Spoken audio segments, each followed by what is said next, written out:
Very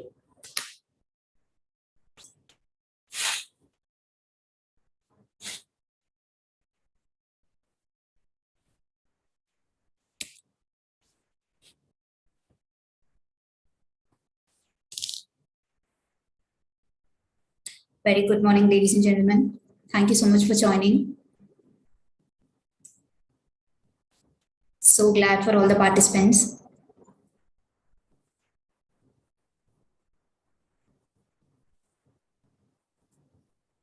So we're all set for the webinar and thinking to wait for like few minutes for the speaker to join.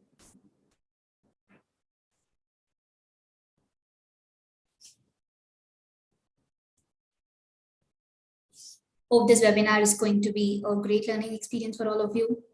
And I hope you're all looking forward. And definitely I have no doubt that this conversation is going to be really great, very informative as well.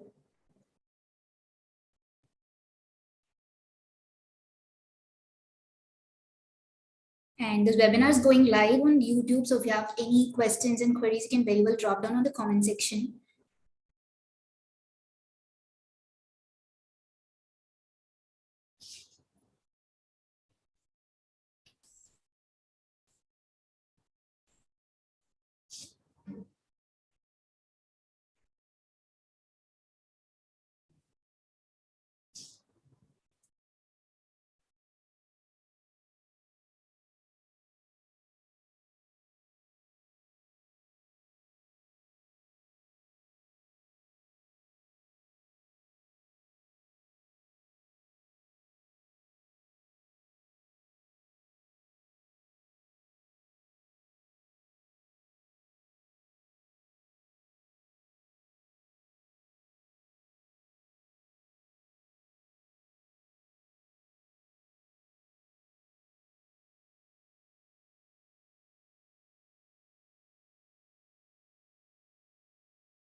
Thank you. Thank you everyone for joining.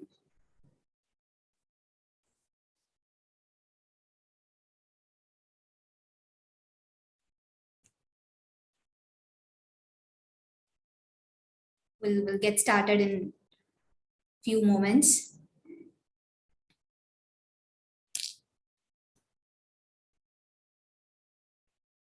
So this webinar is happening on the International Investment Awareness Week 2023. And we have come up with a topic, it's Empower Your Financial Future, which is going to be a learning experience with so many questions and answers. We can clarify your basic doubts about your financial planning, investments, and all of that.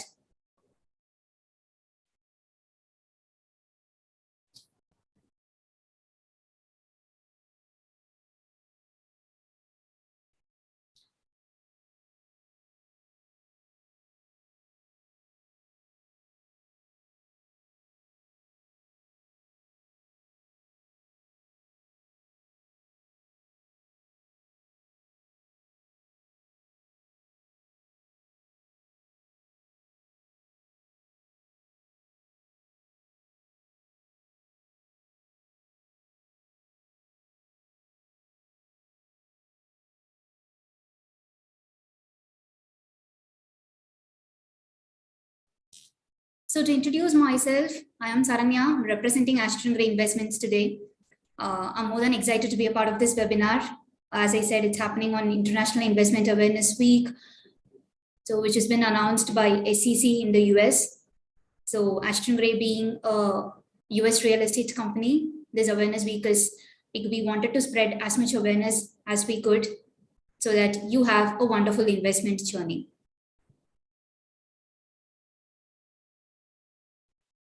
To know more about Ashton Gray, you can very well visit www.ashtongray.in to know more about the US real estate investment opportunity that we are offering.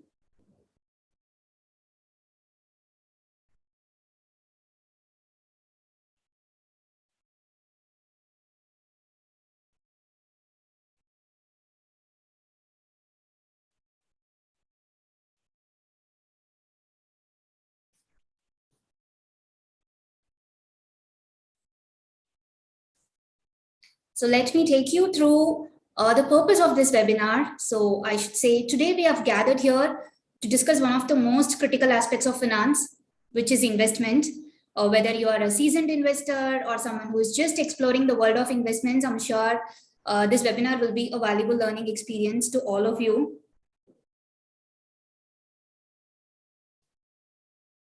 And for that, to justify my statement, I must say I'm very much pleased to introduce our speaker for the day, CA Mr. Prabhu Swaminathan.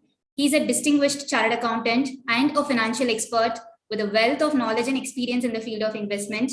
And as a founder partner of S.P.P Co. Coimbatore, he has successfully guided numerous individuals and corporates in their financial planning and investment.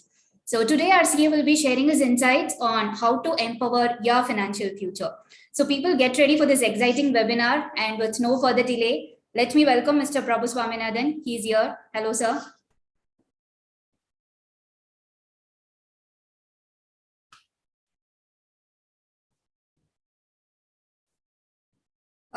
Excuse me, sir. 1 minute. Yeah. Please go on. I'm audible now? Yes, sir, you are. Thank you, Saranya, for inviting me to this wonderful interaction. Let's not have it as a monologue. Let's have it as a dialogue. I'm also happy to be part of the program. And I'm happy to share some of the knowledge and experience that I have, limited knowledge and experience that I have in investment and guiding our clients into the investing and the saving, all those aspects. So I'm really happy to be part of your company and also your team.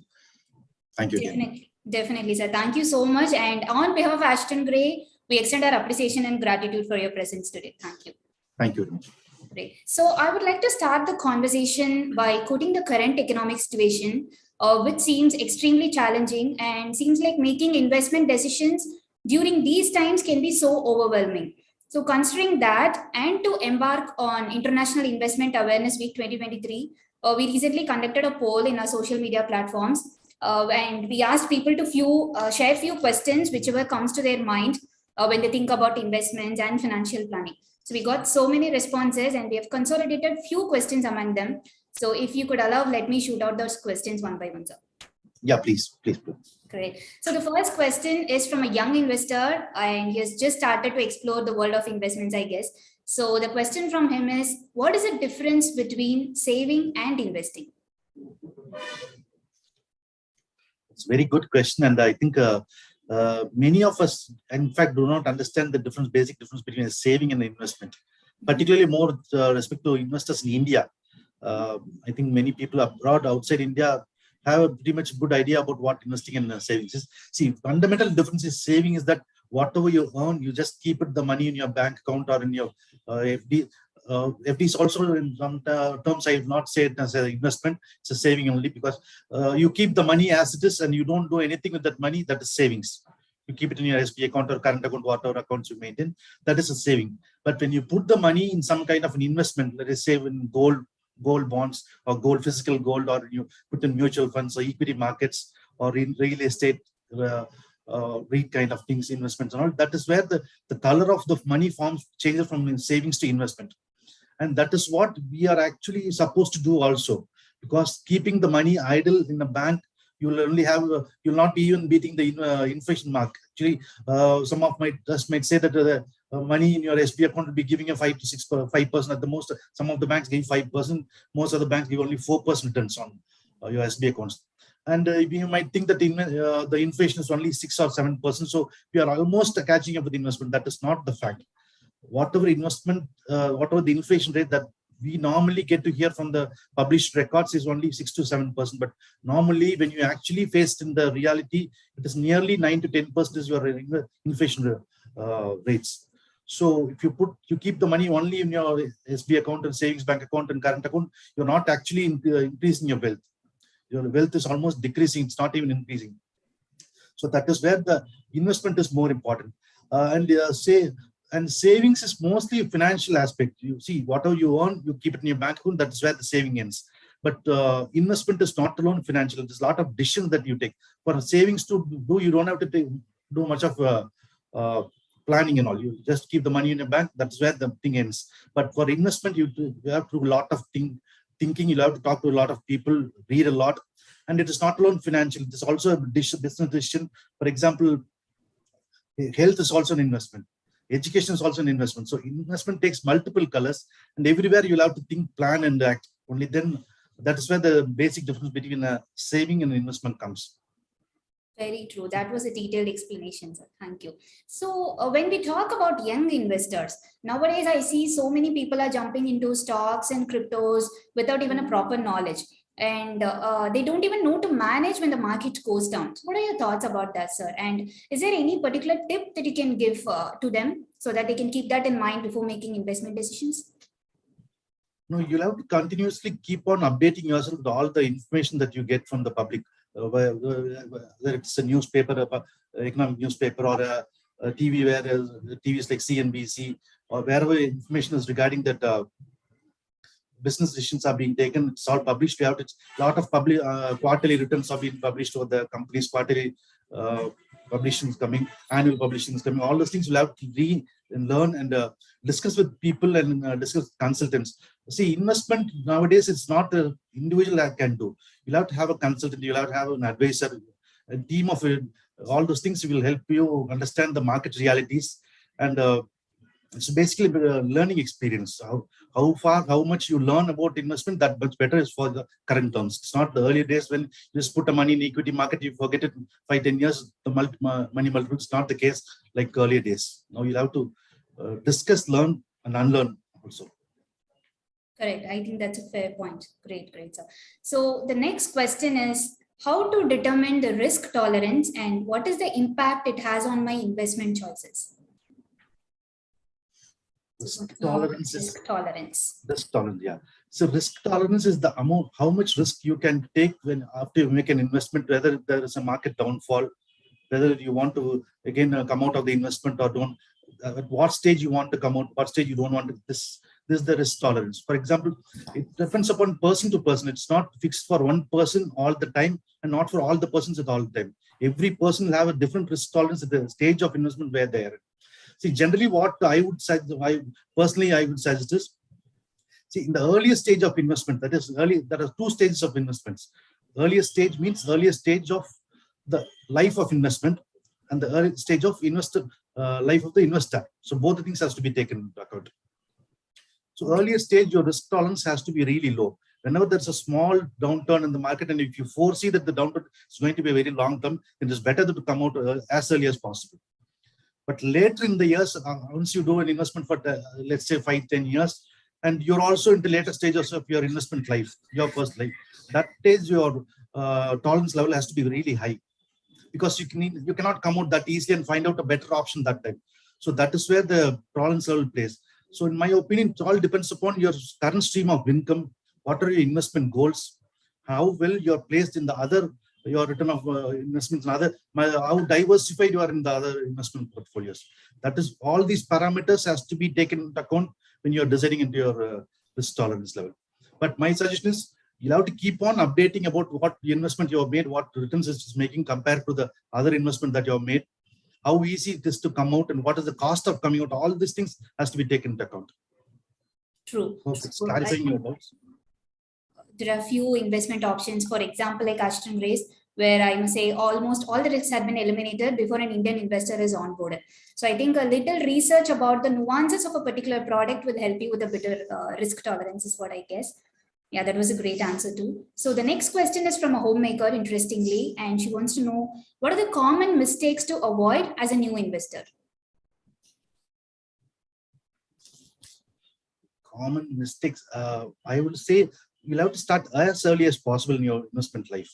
See, let me say if you're starting your professional life or a employment life by the age of 25, 26, the year one of your employment or your professional life, you have to start investing. That many people in India, we don't look into investment as an earlier option. We think that is a really long time for us to invest. And so that is one thing we make a mistake. The day one, we'll have to start. In fact, when we get an employment or into a practice or into any other profession, the first thing you'll have to do is we'll have to forecast our income. And from the forecast, first thing we'll have to do is to plan the investment.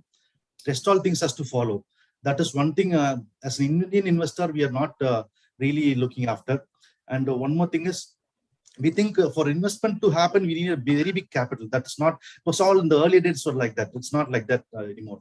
Even a small fraction investment can happen. For example, the investment that we are making the Gift City or AIFs and all, it's not necessarily allowed to have very big capital to start investing. Small investment, mutual funds, for example, chit funds, for example, small investment can happen. So that is, we think the mindset of thinking that it's have to be a big capital. And see, as to the last question we were talking about the risk tolerance, whenever there is a small downturn, immediately we hit the panic button. That is also not necessary. If you have made a very studied investment and studied planning of the investment, then I think we can still have even there's a small downturn in the investment, I think we can still wait for the market to turn good and then wait and reinvest. And sometimes when the market is turning bad, that is when we have to invest. That understanding is lacking in many of the Indian investors. Then now there's a small downturn, we immediately will pull the button and everything is taken out. Yeah. That is also one thing. And diversifying is not one thing that many Indians do. We always put all the eggs in one basket, whether it is real estate or in gold or a mutual fund. We don't diversify. That is one thing I feel personally from what I'm saying. Absolutely, yes. So our next question was about that. So somebody has asked, what is diversification and why is it important? How do you see how important is that, and how can someone diversify their portfolio basically? It is in fact, in the investment life, it is the most important thing that you have to do is diversifying. The rest all things will follow. The most important thing, because each investment will have its own return of investment, risk factors attached, and liquidity aspects involved, and growth aspects. Many things for different investment portfolio. So, for example, in a real estate, sometimes you will feel that the growth of investment will be really high, but the liquidity will not be there. And there will be a lot of capital gains attached whenever there is a sale of that asset. The capital gain tax will be much higher compared to stocks.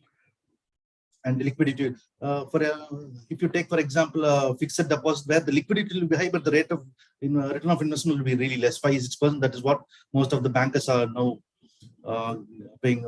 At the most, I think 7 or 8% now. And equity markets, that's a little risk factor attached to it. Whenever there is a global crisis or domestic crisis, the stock markets fall, and you tend to lose a lot of investments. So all those things, if you diversify your portfolio, sometimes the market will perform really well compared to the gold or real estate, where you get a better return of investment. Also, you have better liquidity also. So all these parameters, that is why we say the diversification is the best thing that you can. But initial days of investment, it will not be that easy for you to diversify, because you'll have a limited capital and you'll have a limited option also. And you cannot do fractional investment in everything. For example, in real estate, you cannot do a fractional investment. For a small real estate, so you'll need lakhs of money. So it will not be that easy. But fractional investment can happen in mutual funds or bonds or stock markets. And the capital, whatever the returns that you can take the returns and put it in some real estate. And short-term funds, you can park it in a fixed asset whenever there is not, when the markets are not really doing good, and when the real estate is also not doing good, so you can park the money temporarily in a fixed deposit. So that is where the options of diversification helps as an investor to grow. True. So I think diversification will very well resonate with Ashton Gray's product too. We can invest a part of the portfolio in the stable and regulated US market. Yeah. So when we speak of diversification, I also have a question about global investment. So a gentleman is particularly asked, what are the advantages of global investment and how it can benefit my portfolio personally? global investment, I say, see, till the advent of this COVID, we in our Indian operation, we never had the options of going global and all. With the gift city that has come up at Gujarat, and where now your Ashton they themselves have come up with the alternate investment. They have the options of investing in gold, because we cannot invest in a company like Amazon or Microsoft company. So these options are being brought up only with this global diversification proposals, like the gift city, AIFs, and global release. Sometimes what happens, the reason for going global is sometimes the return of investment is much better than in other countries than in India, because of various other factors. For example, I'm told that somewhere in the real estate business and real US, you almost get 20 to 25% annualized returns. That is not the case in a real estate market in India. So you have an option of taking the global pie, and also that is how the global investors have been growing, and we have been not given the options. Now that the options have come, I think we can better go for global opportunities. Yeah, and I think when you want to go global, I think, for example, like Ashton Race, we are a vertically integrated company where this company has a total control of the vertical. So I think that will add up a security point of view. From a security point of view, that will add values, what I guess. So the next question is how to assess the performance of my investment and what metrics can I use? So metrics is a very big aspect that we'll have. But as a retail investor, as a domestic investor, a simple Excel sheet with all the investment details that you have with this, what kind of investment, your diversified investment portfolio, date of investment, what is the returns, periodic reporting of the investments, return on investments, you'll have to make a note of it, and you match it with the inflation and match it with the goals that you want. See, most of us, what we do is we don't have a goal for which we are investing, and there will be different goals. For example, I might have a goal for investing to close my housing loan at a particular point of time for the education of my kids or whatever it is, or a different kind of goals for diversification of my business. So it has to match with the goals. And we'll have to see at the end of n number of years, what is the return that I have to get. And we'll have to match every time the returns that we get. That is the best metrics that we can do. And periodic review of the investment, that is the best thing we can do. Fair enough. Yeah. So let me shoot up the next question. And it says, what is the current development in the investment world and how can I be aware of the trends? As I told, media is the biggest, because we cannot go and participate in each and every meeting in global investors meet, whatever. It's all for big investors and big portfolio investors. We cannot, media and discussing with your friends and peers and reading literature on the investment, on the latest investment on the whole world. That is the best idea to know about what are the investment trends and globally that is available. True. So I feel like private equity is gaining traction nowadays. Is that so? And how do you see that, sir? Private equity, they tend to focus more on technology and high return investments only. So far, what has happened is in India is private equity, they do not mobilize any capital from India. What they bring the hedge funds or the retirement from US or Canada or Australia, and they invest in Indian companies. And some 5-6 years back, only big projects were being funded by the private equities. Now they have started funding small startup units also. That is a good trend that we have. If any of our friends and clients have a very good idea of requiring any private equity, the choice of getting private equity has become actually very easy these days.